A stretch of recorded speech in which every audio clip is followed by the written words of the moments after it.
तुमच्याही घरी दुधी भोपळ्याची भाजी पाहून नाक मुरडत असतील तर आजची ही खास रेसिपी फक्त तुमच्यासाठी. दुधी भोपळा न खाणारे देखील अगदी आवडीने खातील आणि त्यासोबतच मऊ लुसलुशीत अशी तांदळाची भाकरी. अजून काय हवं, हो की नाही? घरातल्या बेसिक सामानामध्येच ही भाजी अप्रतिमच बनते. पण मी इथे काही खास टिप्स आणि ट्रिक्स सांगितले आहेत, त्या जर तुम्ही वापरून ही भाजी बनवाल तर सर्वजण आवडीने खातील. तर नमस्कार, मी रुपालीच रेसिपीमध्ये तुम्हा सर्वांचे खूप खूप मनापासून स्वागत आहे. चला तर मग रेसिपीला सुरुवात करूया. तर इथे मी एक दुधी भोपळा घेतलेला आहे. छान असा कोवळा दुधी भोपळा आहे हा. मी पाण्याने छान असा स्वच्छ करून घेतलेला आहे. त्यानंतर मी इथे कट करणार आहे. आपल्याला इथे अर्धाच दुधी भोपळा घ्यायचा आहे. तुम्ही जर जास्त प्रमाणात बनवत असाल तर इथे तुम्ही एक दुधी भोपळा पूर्णतः घ्यायचा आहे. आता याची जी वरची साल आहे ती काढून टाकायची आहे. थोडासा दुधी भोपळा आपण खाऊन पाहायचा आहे की तो खाण्यासाठी खूप जास्त कडवट तर लागत नाही का. आता याची छान अशी मी वरची साल काढून घेतलेली आहे. तुम्ही इथे पाहू शकता. बाजारातून दुधी भोपळा आणताना शक्यतो कोवळा आणि बारीक असा दुधी भोपळा आणायचा, कारण तो खूप जास्त कडवट लागत नाही. आता याची मी छान अशी साल काढून घेतली आहे आणि जी मोठी किसणी असते त्याने छान असं आपण याला खिसून घेणार आहोत. तुम्ही जर मोठ्या प्रमाणात बनवत असाल तर इथे एक दुधी भोपळा घ्यायचा आहे. छान असं याला मी किसणीने किसून घेतलेले आहे. तुम्ही इथे पाहू शकता. जाडसर असा किस तयार करायचा आहे. खूप जास्त पातळ किस अजिबात ठेवायचा नाही आहे. आता यामध्ये काही बेसिक मसाले घालायचे आहेत. अर्धा चमचा धना पावडर, अर्धा चमचा जिरा पावडर, थोडासा गरम मसाला, हळद, मीठ, कोथिंबीर आणि थोडंसं बेसन आणि थोडंसं मी इथे मक्याचं पीठ देखील घातलेलं आहे. छान असं याला मिक्स करून घ्यायचं आहे. आपण जशी कोथिंबीर वडी किंवा थापीव वड्या बनवतो अशा पद्धतीनेच ह्या छान अशा वड्या बनवून घेणार आहोत. जर तुमच्याकडे मक्याचं पीठ नसेल तर तुम्ही यामध्ये थोडंसं तांदळाचं पीठ घातलं तरी देखील चालेल. थोडंसं हिंग घालायचं आहे. याने खूप छान असा फ्लेवर येतो. यामध्ये थोडंसं पीठ पातळ झालं होतं त्यामुळे मी आणखीन थोडंसं यामध्ये पीठ घालून घेतलेलं आहे. छान असं याचं बॅटर तयार करायचं आहे. आता इथे ग्रेव्हीसाठी मी इथे पाणी छान गरम केलेलं आहे. यामध्ये एक टोमॅटो घालायचा आहे आणि एक कांदा घालायचा आहे. 5 ते 6 लसणाच्या पाकळ्या घालायच्या आणि छान याला उकळी आणायची आहे. त्यानंतर आपण एका मिक्सरच्या भांड्यामध्ये घालून याची बारीक पेस्ट तयार करून घेणार आहोत. आता इथे आपल्या वड्या देखील छान अशा तयार झालेल्या आहेत. तुम्ही इथे पाहू शकता. खूप जास्त पीठ पातळ करायचं नाही आहे, घट्टसरच असं पीठ करायचं आहे तरच वड्या छान बनतात. खूप जास्त पातळ बनवलं तर वड्या बनणार नाहीत. खूप जास्त पातळच बनेल आपले पीठ देखील आणि वड्या देखील मऊसूत बनणार नाहीत. तुम्ही ह्या वड्या अशाच खाल्ल्या तरी देखील चालतील. मुलांना डब्यासाठी देखील हा एक हेल्दी ऑप्शन आहे.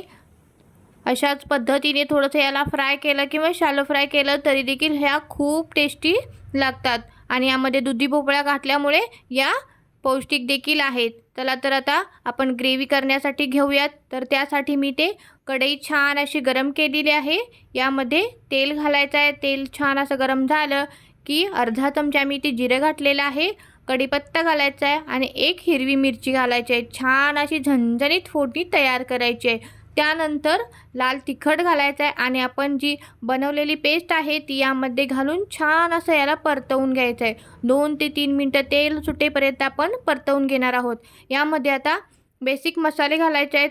अर्धा चमचा गरम मसाला, अर्धा चमचा धना पावडर, अर्धा चमचा मी इथे जिरा पावडर घातलेला आहे आणि छान असे मसाले आपण भाजून घेणार आहोत. चवीपुरतं मीठ घालणार आहे.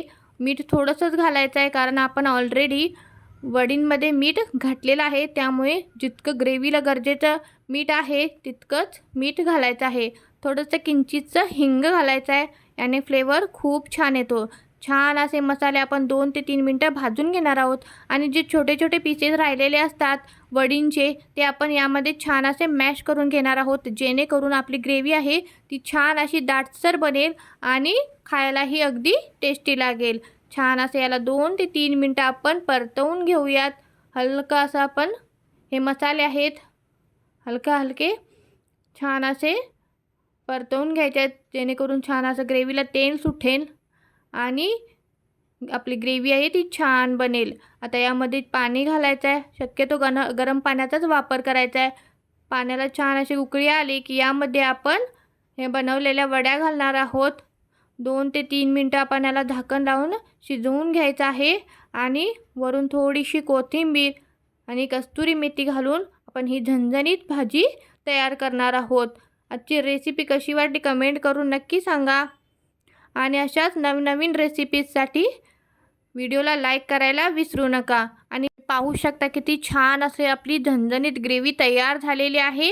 वरून थोडीशी कस्तुरी मेथी आणि भरपूर अशी कोथिंबीर घालायची आहे आणि छान अशी याला शिजवून घ्यायची आहे. किती छान तर्री आली आहे पाहू शकता तुम्ही. अगदी परफेक्ट झालेली आहे. मस्त झालेले, लौकी न खाणारे सुद्धा भाजी मागून मागून खातील. नवऱ्याचा ऑफिसचा डब्बा असो किंवा लंच असो किंवा डिनर असो, केव्हाही आपण ही भाजी बनवू शकतो. इतकी चमचमीत आणि झणझणीत बनते. कमीत कमी साहित्यामध्ये आणि पौष्टिक अशी भाजी ही तयार होते. तुम्ही ही एकच भाजी बनवली ना तर तुम्ही अगदी ही भातासोबत, भाकरीसोबत किंवा चपातीसोबत कशासोबतही खाल्ली तर एकदम मस्तच लागते.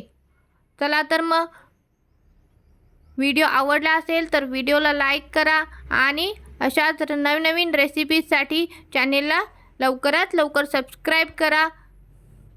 पुन्हा भेटू अशाच नवीन रेसिपीसह. तोपर्यंत बाय बाय.